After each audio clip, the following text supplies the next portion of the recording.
What's going on, everybody? Welcome back to the channel. I'm Norman, also known as King Julian.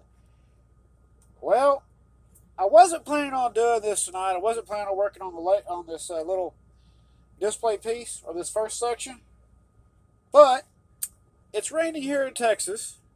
I can't move, so I wanted to actually do some painting with y'all. I wanted to do some stuff so that y'all could see what I was doing, and I wanted to go with the journey with the new boxcar so that we could take a trip with that one together.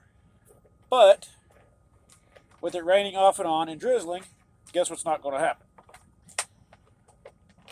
And I've been working on some little other stuff off camera. Nothing major. So tonight, what we're going to do, railroad ties that I made up out of popsicles. Let me get them all out here. I did a bunch of them. I got to make up some more.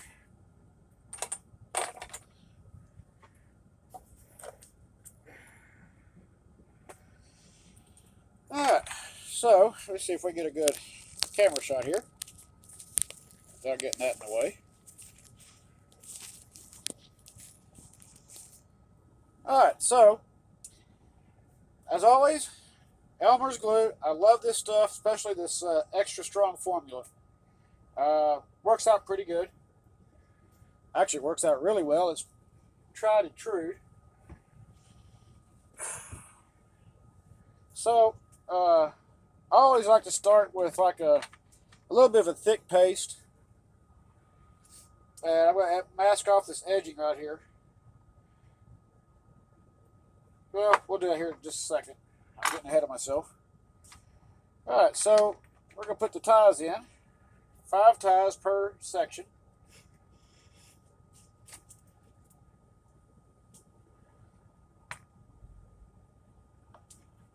And once you get them in, of course, line them up best you can.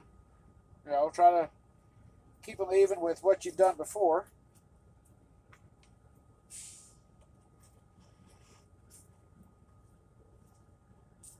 And as you're cutting these, if you're making these up out of popsicle sticks, like what I did, glued 3 of them together, just keep in mind that when you cut them, unless you got like a bandsaw or table saw, keep in mind that you might get a couple short ones in there. Just try to blend them in, because this whole display piece is more like a kind of more like a branch line, I guess. So it's all right to get a couple short ones in there. Branch lines are notorious for sometimes getting a short tie in there, because either they had to get a tie replaced quick, fast, in a hurry. Ooh, that one's too short. So they would put one in there. And that was never so true as with the some of the logging railroads.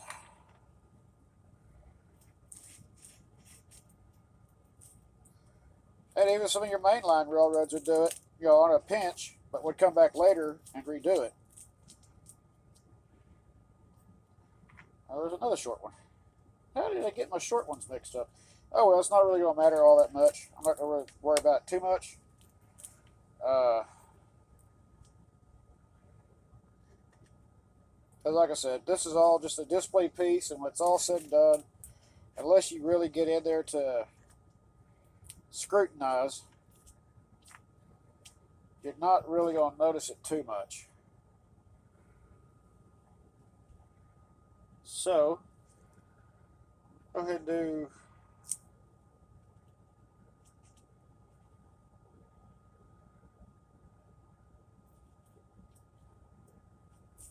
let's go ahead and do this section, and that will give us another three complete sections right here that we've done. I tried to cut these down to about 2 inches. Yes, it's going to be a little bit under what the Menards tie size is, or a plate, but for this purpose right here, it's all good.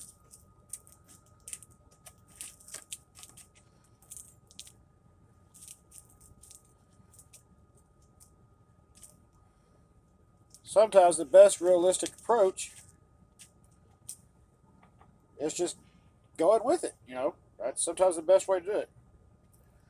In case you haven't noticed, I did not paint the end of the ties, nor did I paint the bottoms of them, because you're not going to see that when the ballast is down. If you do see it, a little thin brush, touch it up, nobody will ever know. Alright, so, got that. Now I use a little bit different method when I'm doing this. I do not use an eyedropper. Believe it or not, I use this 99-cent paintbrush. I just dip it in the glue and I'll just dribble along and just keep doing that. That's all I do. Because I like to make sure that my rock and ground cover is good and steady in there. I don't want it moving. I don't know if that's a good thing or a bad thing that I'm like that, but yeah, I know. I said we're going to do that little short section, but I decided to go ahead and do this. I'm not sure. Like I said, I don't know if that's a good thing or a bad thing. I guess growing up in my father's toy train manufacturing business, well, they weren't toy trains. I mean, they're model trains, museum quality. I don't know if any of y'all have ever heard of Shortline Car and Foundry. Prior to the name change, it was actually Chuck's Custom Cars. My father and him were business partners in that business venture for many years. So I grew up building a lot of G-scale museum quality trains, from Southern Pacific, the 1800s, tank cars, box cars, cattle cars, flat cars, gondolas. West Side Lumber Company, which was my father's side. I grew up doing a lot of work on that too, including built one of the first skeleton cars on the market, long before Gary Raymond brought his out. My car made its debut in San Diego, California. A year later, Gary Raymond came out and brought his out. And unfortunately, because a mistake was made that we didn't patent it, oh well, life goes on, Alright, so let's go get some little bit of glue in here. And I'm going to do just a little bit of water in it, but not a lot. Because I want to get a thick paste down right here on the edges, along here, so that way when I first lay the rock down, it's got something to adhere to almost immediately.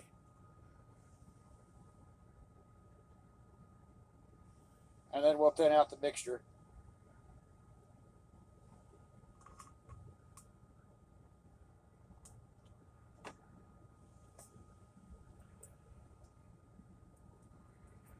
So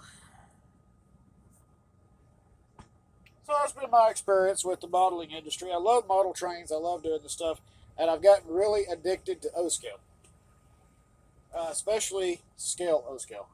Where'd my bottle of water go? No, oh well. Where's my big jug? This will work. I'm not going to put a whole lot in here right now. Just enough to cover the top. Give it a nice thick paste. We're going to take the blue tape. And we're going to go right along here.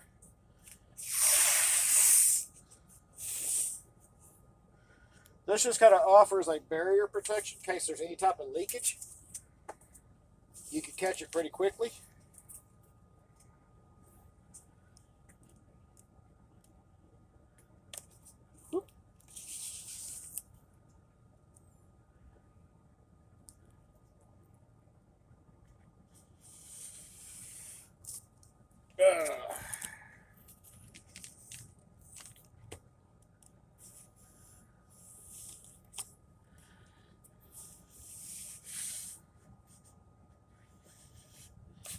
More that you can prevent any type of leakage, the better off you are.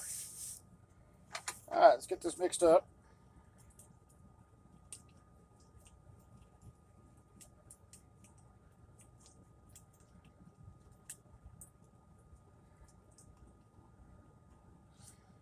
Kind of watery a little bit, but not real watery. I didn't add, like I said, I did not add a lot of water to it, very little, if any.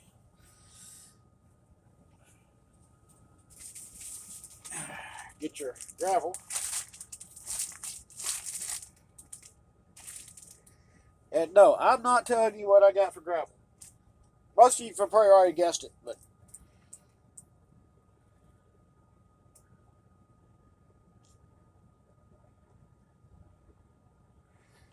a lot of people use a lot of different stuff. Just kind of depends on how you're going with it. I mean, unfortunately, I do like trying to get as much realistic stuff as I can. I like the Woodland Scenics. I really do like their products. Uh, but a lot of times I feel like, sometimes it gets overpriced. You know, and when you're doing things on a budget,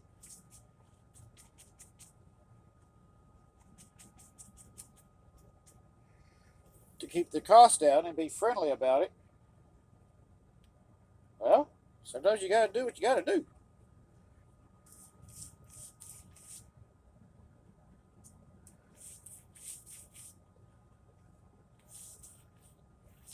But I like this approach. So far, the unconventional approach has been working for this piece. I don't know why, but it has been. So, as long as it's working, why question it?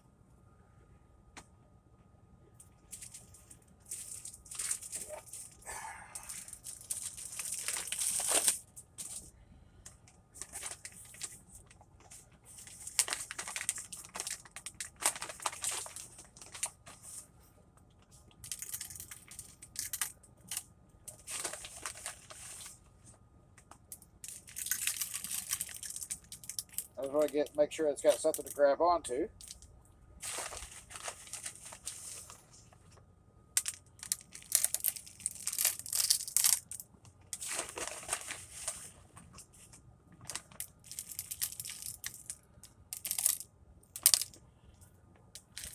Has everybody got their own way of doing this? Of course. Everybody's got their own way that they do this. Uh, yeah, I do like starting out in the center, kind of working the edges, but right now, I want to work on the outside edges because that's where I got glue down. And is it going to wind up helping sticking? Of course it will. It's kind of like using Mod Podge, but I don't know, some people like Mod Podge. Just kind of depends on what you like. Now, I don't fault nobody for using what they like. I've seen a lot of different stuff done over the years.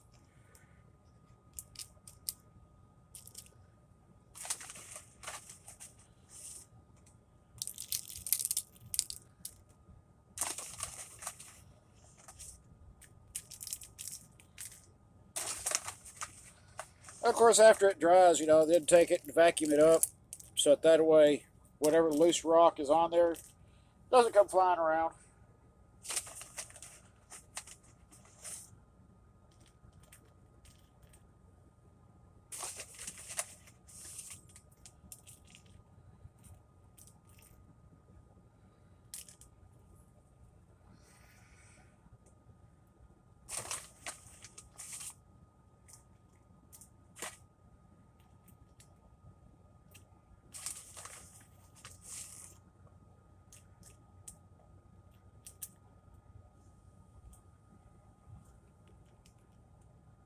Alright, so now we got that done. You can also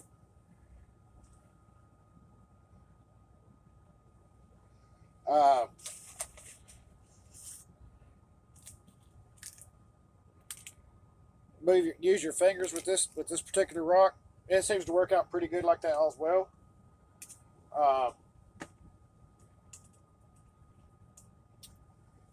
Like I said, unconventional methods seem to be working.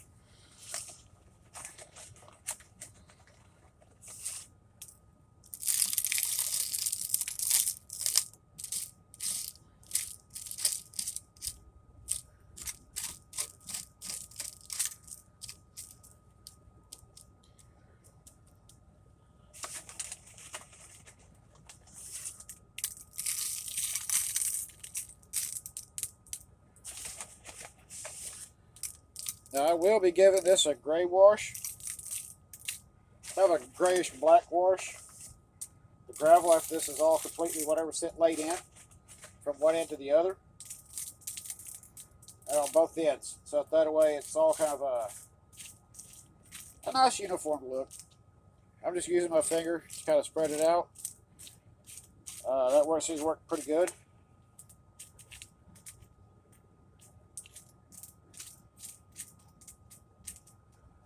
This also helps lock the ties in. And then once you put your glue down, well, you're not really going to notice it.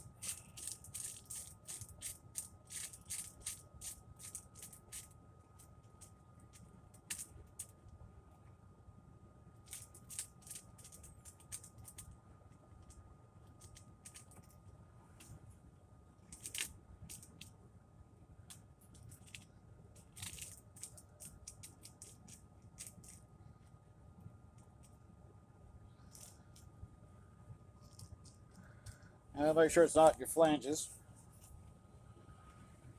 And if it does, best thing I found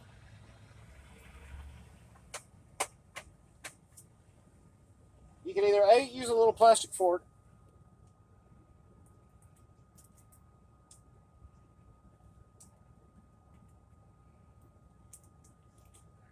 scrape along it, pops it right out.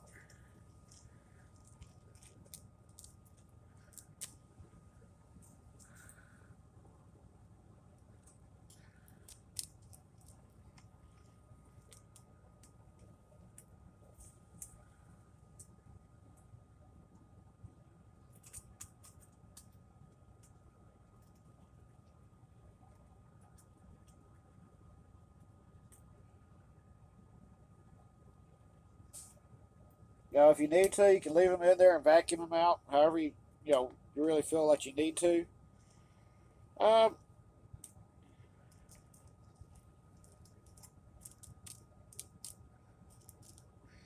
While we're on the subject of doing stuff, I don't know how much of y'all, how many of y'all actually pay attention to different YouTube videos. But there's two groups that I belong to that I'd really like for y'all to check out. And no, they're not paying me to advertise for them, but just since I've been with them a little short time, I've really enjoyed them being over there with their Facebook group. One of them is called O-Scale 4x8 or smaller layouts. Really cool people. Some very nice people on there that I think that want to help the group a lot. As far as different attitudes. The other one is D.A. Griffith Hobby Bill. If you haven't joined them, go and join them. Watch what these guys are doing. These guys are just an amazing group of people, and I know some people like the O-Scale tips and tricks. Yes, I'm on tips and tricks as well, but kind of stepped away from them lately. I really like the D.A. Griffith and the 4x8 O-Scale layout and smaller. Good people. So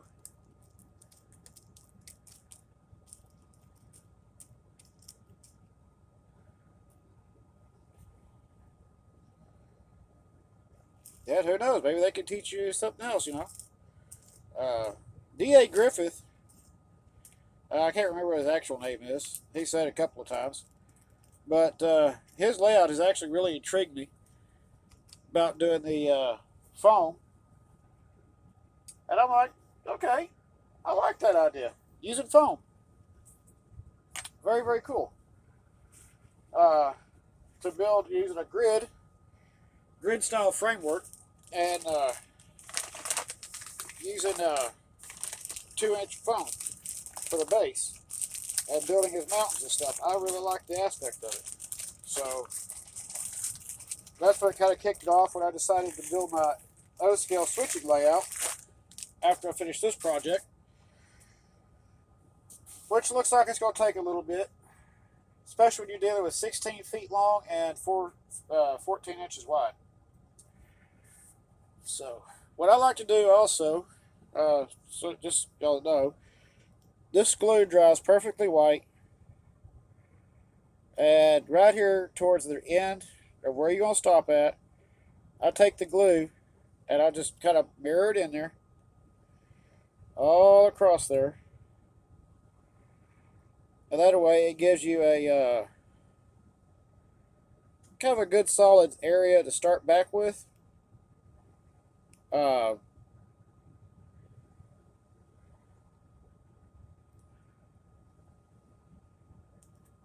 Make sure that if anything is in there, you got time to catch it.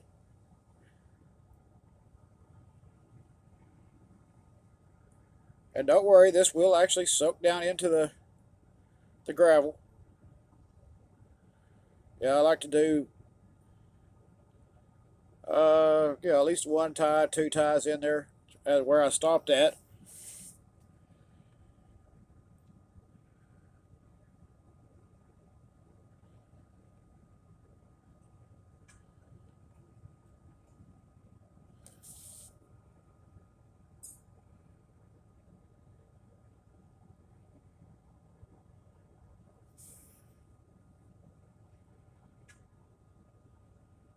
And once this dries, it's going to dry clear. You won't ever know it was done like this right here at this end piece.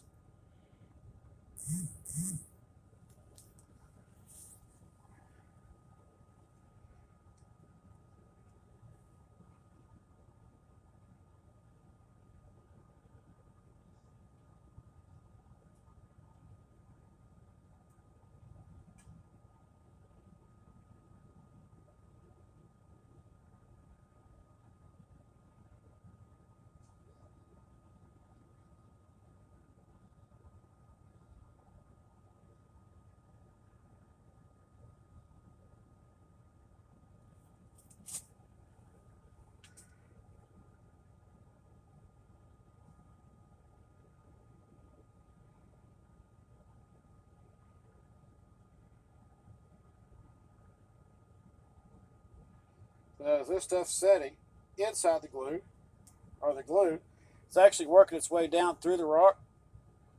So it's, it gets it really nice and covered.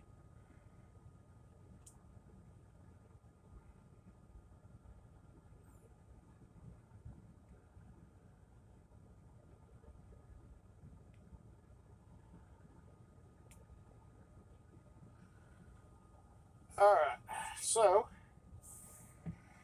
all right, we got that done.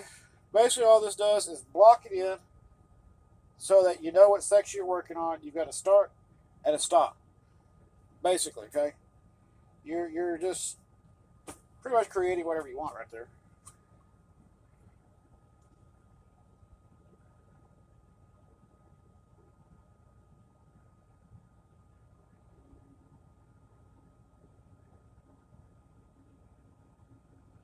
And as you can tell, I'm just kind of dribbling it up on there.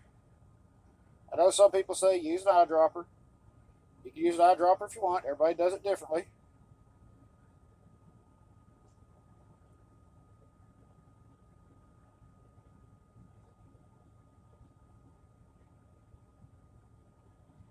I just like to make sure it stays in there and it is solid all the way through.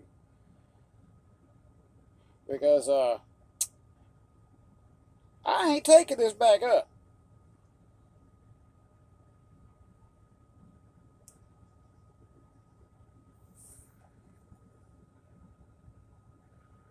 Now the glue we already put down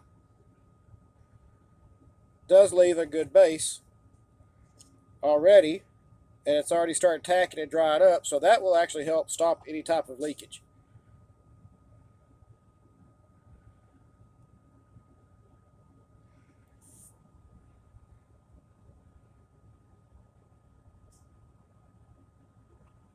Alright, so now we're going to mix up some more.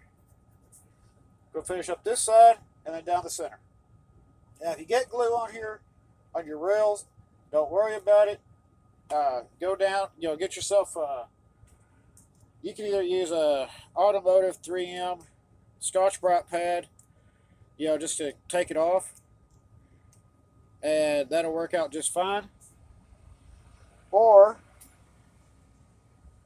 you can use some rubbing alcohol to clean them, and that seems to work pretty good. Heard a lot of people liking that one. But for the main purpose of just getting the glue off, I'd say use a 3M Scotch-Brite pad wherever I put it at.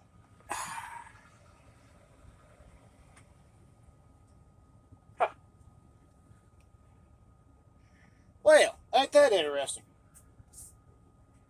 But yeah, that's just how I do it.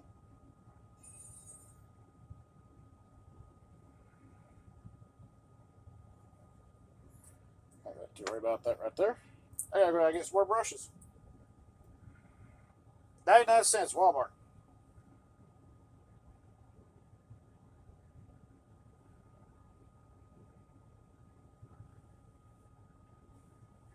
And this stuff right here, this extra strong Elmer's, uh, $4.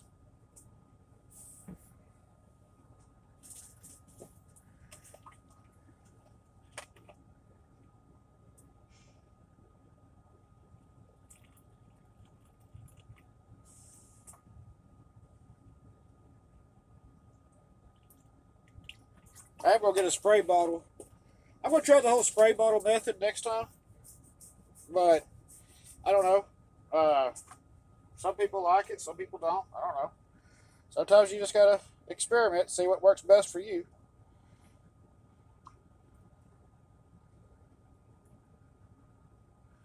A friend of mine posted a video on my Facebook page, and there's a picture of, or there's a video of Billy Lane building Billy Lane, the chopper builder for the motorcycle world. Uh, was out there showing him building some type of gas tank, and he goes, Norm, why does this video remind me of you? I go, I don't know. You tell me, we'll both know.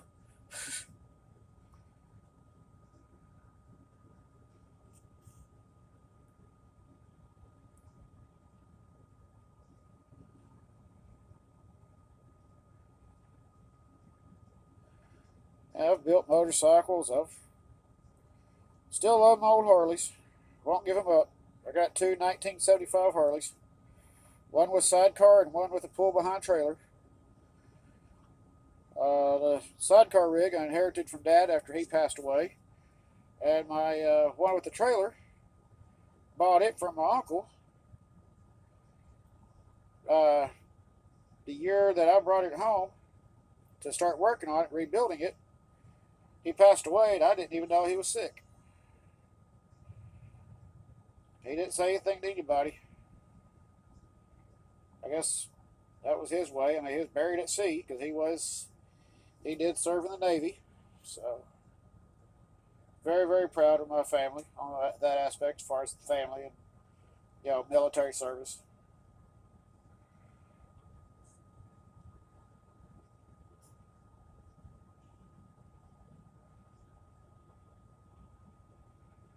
Dad, of course, he was drafted for Vietnam, went to basic, and they turned around and sent him home. They found out he was an only child, and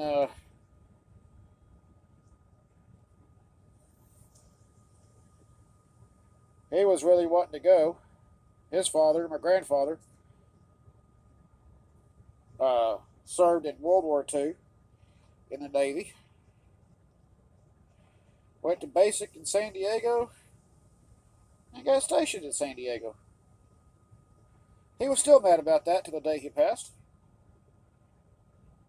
I used to ask him why he was still so mad about it. He told me because he wanted to go fight the Germans, and the United States Navy wouldn't let him. They said he was too valuable. to get lost overseas.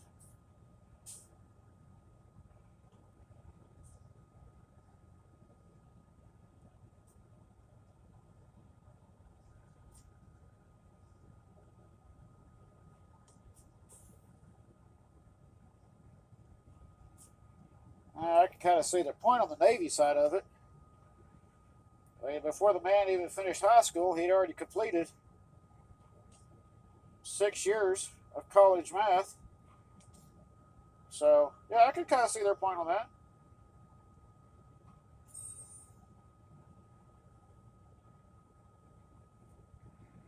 And he was also part of the aviation, so that's what he loved was aviation. He loved to fly. Of course, my grandmother didn't want to hear about it every time he said he was going to go skydiving. Kind of funny.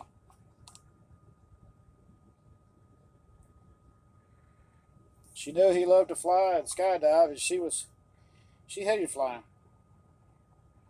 She would not fly for nothing.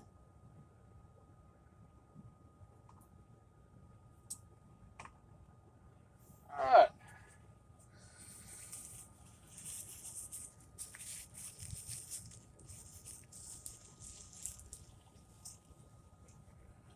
Y'all do realize that we have almost completed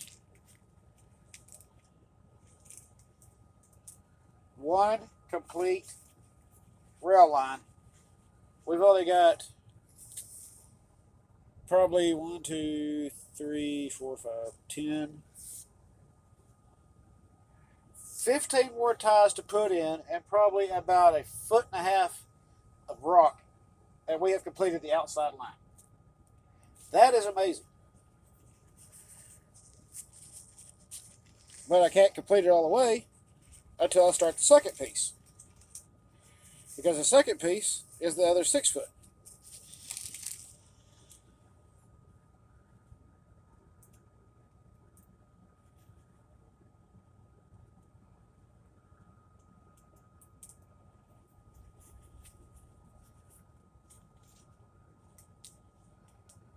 Also, I got y'all here. I'm going to tell y'all, I purchased a couple of Pennsylvania coaches, which we have been looking at. Whoops, wrong one.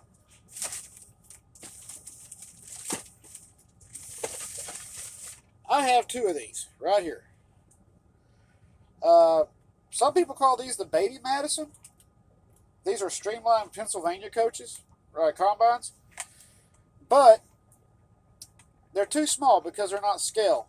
The guy that I purchased them from off of eBay said that they were scale Lionel combines. And for the picture, they looked like they were scale. But when they came in, that was not the case.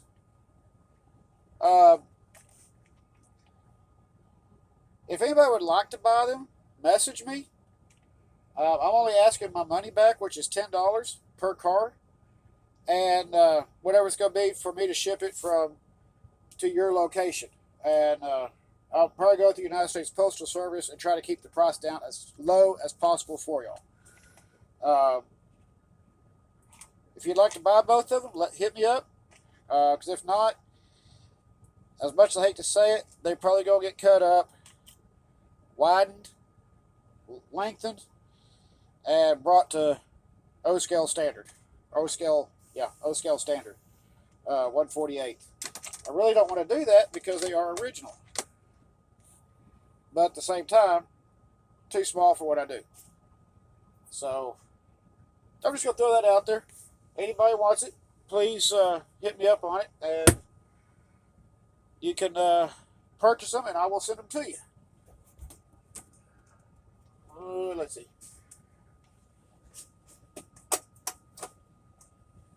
What did I do with it? Ah, there it is. Duh. What's in the right section, Norm?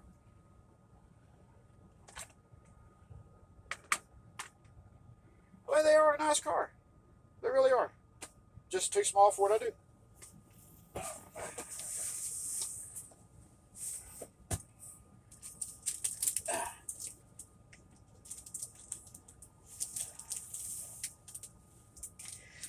This is the stuff I was using for the vines on the wall. They have several different ones. They have reindeer moss, sweet moss, pool moss, hood moss, Spanish moss, lichen, forest moss, and moss hat. And I just got the moss collection. So after this dries, this section right here, and I polish out the rails, I'm going to take some of this, kind of right up around here, around this little rock. Maybe a little piece over here, or something. I don't know. We'll find out. We'll just play with it as we go.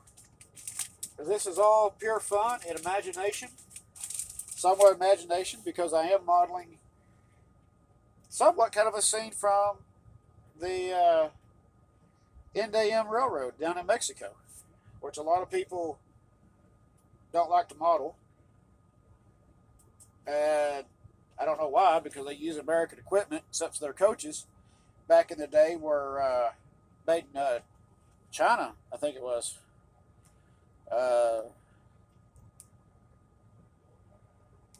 I'd have to talk to my friend down in Mexico again, or go back and look through my messages and look.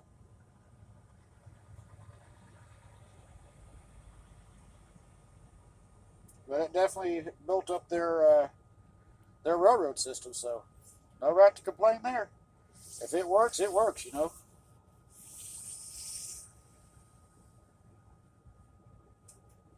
All right, everybody. Well, as always, I hope y'all enjoyed the video. I'm sorry it took so long. It became almost a 40-minute video. Hey, we had some fun doing it, and we'll do it again. But we still got another line to do. Got more railroad ties to make, more painting to do, more cars to rebuild. So we're going to have some fun doing this, and I maybe next month purchase a 1950s scratch-built O-scale heavyweight. We'll see about that one. But he's asking how to price it for it. It needs some work. A lot of work. It needs help. A lot of help. But as always, please hit like and subscribe. It helps the channel grow, and it helps bring more content out the more y'all subscribe. As always, please keep the shiny side up and the rubber down. I'll see you on the road.